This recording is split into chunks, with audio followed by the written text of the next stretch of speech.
Being a Lincoln Fellow absolutely changed my life. It came at a time that was very important for me. I'd always been interested in conservative thought and the Constitution, but I never received an education in it. And it was a very intense time of deep study. We did a lot of study prior to our fellowship, and then had these amazing academics take us through the meaning of different documents. I owe so much to the Claremont Institute. I moved to the US in 2004 from Canada. I'd only studied political philosophy, taken a single class in American politics that was taught with a textbook, was boring.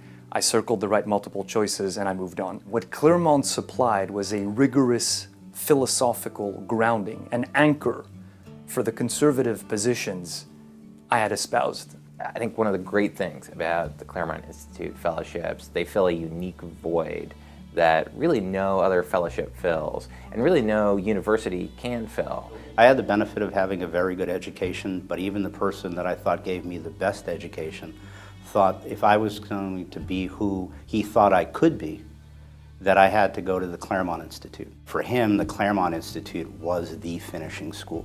Claremont puts together just the varsity team of thinkers in the United States to lead this program. It doesn't get better than Charles Kessler and Bill Vogeley talking to you about what the country is, how the progressive movement started, and explaining in a very clear way the problems that we deal with today. We are in the midst of incredibly tumultuous political times, and to reconnect to first principles, to see the similarities and the lessons that we can learn from our founding documents, from Lincoln, to see how the progressives emerged and how conservatives can respond to that would be important at any times. But I think when you look at the level of tectonic plates moving in American politics, having that time to reconnect with those founding principles was just one of the most valuable things I've done in the last couple of years. The fellowship reinforced my belief in limited government and what the founders believed in when they met and put together the beautiful work that they did. Well, I think Claremont's biggest mission is pedagogical. We have real risk of a lost generation in America, of kids who go through not only elementary and secondary school, but also college, postgraduate work, not understanding the underpinnings of the country that has given them so much. The most important things that the Claremont Institute does is to foster and encourage this rigorous scholarship on the founding. The Lincoln Fellow Program, the way I look at it was a sort of revival for me in encouraging me again as to why I do what I do. I do defense and foreign policy.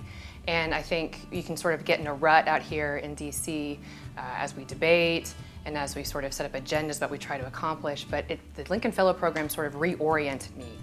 What does it mean to be an American? What is the purpose of government? And then what it did too is it introduced me to the other great writers and thinkers who are out here. Many of them are out here in DC, and we've kept in touch. And those are some of the people that I go to whenever I think, what do you think about this? And is this right? And especially at a time during the presidential election, is this person really advocating for self-government in a way that's conducive to what the founders understood? And when you look at especially the progressives and how deliberate they were, and not just the politicians and Wilson and Teddy Roosevelt, but Crowley and some of their intellectual leaders, the progressives knew what they were trying to do, they knew what they were trying to break, and the direction they wanted to go. And I think that for those of us who are trying to return our country back to those founding principles, we have to have that same sense of purposefulness as the progressives have. We have to have that same sense that this is going to be a long battle, that we're not going to win it in one election, we're not going to lose it in one election. We haven't lost it in one election, but that this is a long-term engagement in the battle of ideas to take our country back to the principles that made her great, and make sure that we're pushing back on all of the different ways that the progressives in the administrative state have changed the fundamental fabric of America.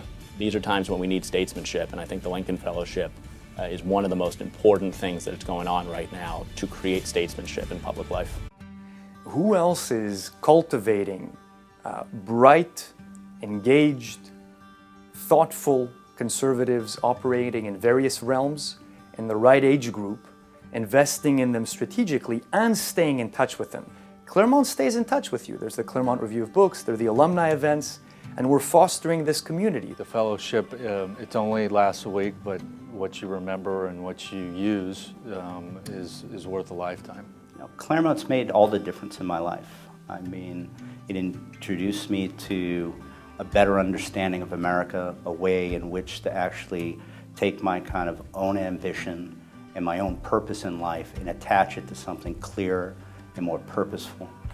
But the greatest thing that Claremont gave to me was this band of brothers and sisters, these folks that are all connected and passionate about our government and trying to actually make sure that this experiment in self-government continues. It's interesting to note how people who go through a Claremont program, you can see it in them when they come out. They have such an interesting way of thinking and approaching things. So many people inside the Beltway, they all look at the same issues the same way. And once you go through a Claremont program, you start understanding the problems differently. And that, I'm no exception to that. I came out and wanted to constantly write about the administrative state and put it into all of my articles, a new way of looking at these things to help people understand the significance of the problem, how time-sensitive the issues were, and how we really needed to get things done in a different way quickly. It's an incredible group of people with an incredibly diverse set of backgrounds, issues that they're working on, people inside of government, people on the outside in the think tank community, and to all be able to get together, not just during that week that we were together at Claremont, but in all the times that we've come together since then and kept in touch and talk about what we're dealing with in our professional lives, how the statesmanship of Lincoln or the founding principles of our founding documents and our founders and how they relate to the challenges that we're facing in our professional lives. It's just a great network of people to be able to connect to and bounce ideas off of and kind of commiserate on the challenges that we have in our country. I mean, I think once the fellowship is over, you still carry these relationships back with you. And so, since Washington in some ways is such a small town, you're always overlapping with people who are either in your fellowship year or who have done the fellowship different years, or were John Marshall Fellows and you were a Lincoln Fellow, or of course you run into people all the time who did the Publius Fellowship shortly after leaving college. So there's a huge Claremont army in Washington, D.C. So I was at a party in 2014 at a friend's house and was talking with another Old Town resident, and it came up that he was a Claremont Fellow as well. We connected a couple dots and we realized there were, I think, 5 fellows at the party. And so the 5 of us, several of whom had not met before that party, decided to get together, I think, a month later for breakfast. We did that, had such a great time. We've been getting together every month for breakfast ever since. We talk about things big and small, from old things, first principles, to the public policy questions of the day. We talk about raising our kids. We talk about living in D.C., the cost of real estate. Sometimes we'll read a paper, get together, discuss it. Sometimes several of us are reading the same book. We'll get together and discuss that. So it's a multifaceted get together, but a lot of fun. And the theme that ties us all together is that we are Claremont Fellows. I made one of my best friends, who was my roommate at the Publius Fellowship, Alex Bernard. Then came to Washington, D.C., and I started my career at the Heritage Foundation with Matt Spalding, another Claremont alum, who built a Claremont shop within Heritage, if you want, that I now run. I owe my present position in no small part to the Claremont Institute. I think Claremont has showed itself to be one of the best intellectual stock pickers in America.